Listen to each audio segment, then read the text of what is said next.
Hoje a nossa reflexão será no texto de Atos, capítulo 9, do verso 26 a 30.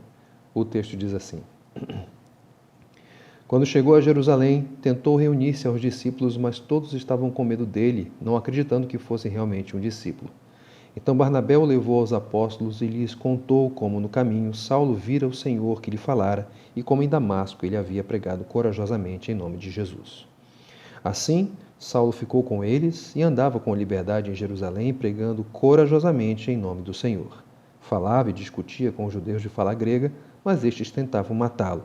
Sabendo disso, os irmãos o levaram para Cesareia e o enviaram para Tarso. Com a pulga atrás da orelha. Era assim que os irmãos de Jerusalém estavam em relação a Saulo, até porque Saulo havia construído uma reputação não tanto positiva. Ele era conhecido como um terrorista, como um devastador da igreja, como um perseguidor dos discípulos de Jesus. E aí, quando Saulo tenta se aproximar daqueles irmãos, ele não consegue porque havia uma enorme desconfiança, medo dele e pouca confiança de que ele fosse de fato um discípulo de Jesus. Isso, claro, tudo em função da sua reputação. Mas o que aqueles irmãos não sabiam é que Saulo, de fato, havia sido convertido. Ele, claro, fora para Damasco na tentativa de prender alguns discípulos e levá-los para Jerusalém, mas no caminho ele encontrou o caminho, Jesus Cristo. E aí a vida de Saulo mudou completamente. Ele se tornou um discípulo de Jesus. E já em Damasco, depois de convertido, começou, em consequência disso, em consequência da sua fé em Jesus, começou a pregar corajosamente ali o nome de Jesus, o Evangelho. E aí Saulo vai para Jerusalém. Não mais como perseguidor da igreja, não mais como o devastador dos discípulos, como aquele que queria prender, perseguir os crentes no Senhor Jesus, mas como irmão em Cristo. E como irmão, ele queria se aproximar dos outros irmãos. Só que esses outros irmãos estavam desconfiados, estavam com medo e não acreditavam que ele havia sido convertido, que ele era um crente, um discípulo. O que fazer agora? Como é que Paulo pode se aproximar desses discípulos? Bem, é necessário um mediador. E é aqui que surge a figura de Barnabé. Não é a primeira vez que Barnabé surge aqui. Você deve se lembrar, por exemplo, lá do finalzinho do capítulo 4, quando ele aparece. E ali o seu nome é dado ao significado dele, encorajador ou consolador. Um nome que também é atribuído ao Espírito Santo. Então, Barnabé, ele serve de mediador entre Saulo e a igreja, entre Saulo e os apóstolos.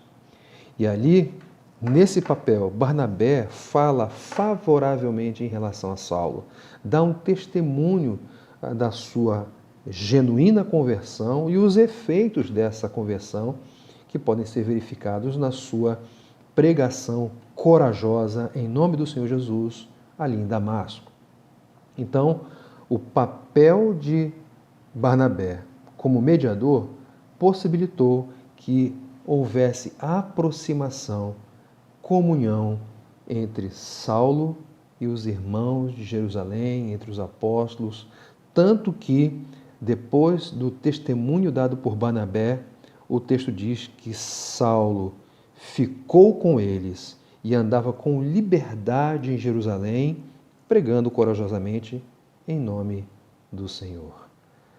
O ministério da mediação produziu o resultado não só de comunhão, de aproximação daqueles irmãos, mas também deu liberdade para que Saulo pregasse corajosamente em nome do Senhor ali em Jerusalém. O que chama minha atenção nesse texto é justamente Barnabé assumir um papel como o de Cristo, sendo um reflexo do ministério do Senhor Jesus na vida dos irmãos. Você deve se lembrar que nós não tínhamos como nos aproximarmos de Deus. Éramos pecadores vis, condenados. não podíamos nos apresentar diante do Senhor sem mediação. Por quê? Porque éramos pecadores não perdoados, não reconciliados. E esses pecadores merecem ser fulminados pela santidade e justiça do Senhor. Mas Deus proveu um mediador, Cristo Jesus, que promoveu essa reconciliação entre aqueles pecadores e o Senhor. A mediação de Cristo possibilitou que nós, antes da fé, que éramos condenados, viéssemos à fé e fôssemos reconciliados com Deus e fizéssemos, a partir de então, parte da família do Senhor. O ministério da mediação de Cristo promoveu essa aproximação. Quando nós olhamos para o papel que foi assumido por Barnabé, nós inevitavelmente temos que lembrar do papel do Senhor Jesus.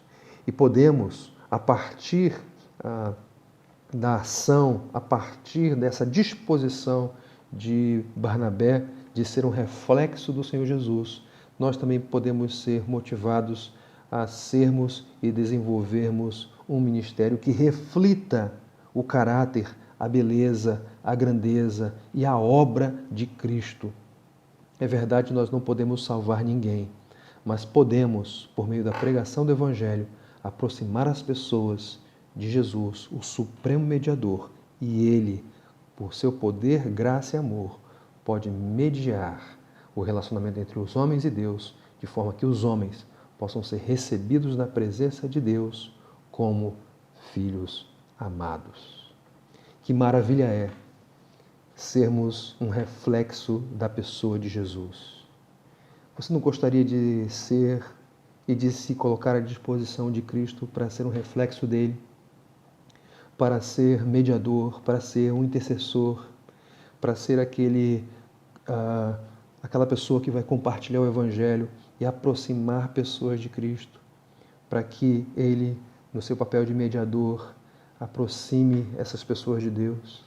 Que tal sermos mediadores entre irmãos que talvez estejam com o seu relacionamento estremecido?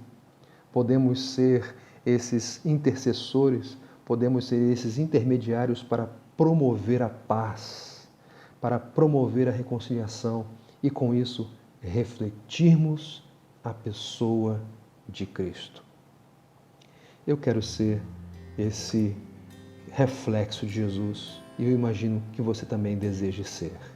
Então, contemos com a graça do Senhor para que sejamos. E se houver qualquer pulga atrás da orelha em relação a irmãos, ou mesmo em relação a crentes, em relação a outras pessoas, que o nosso papel de refletir a Jesus possa eliminar qualquer tipo de desconfiança.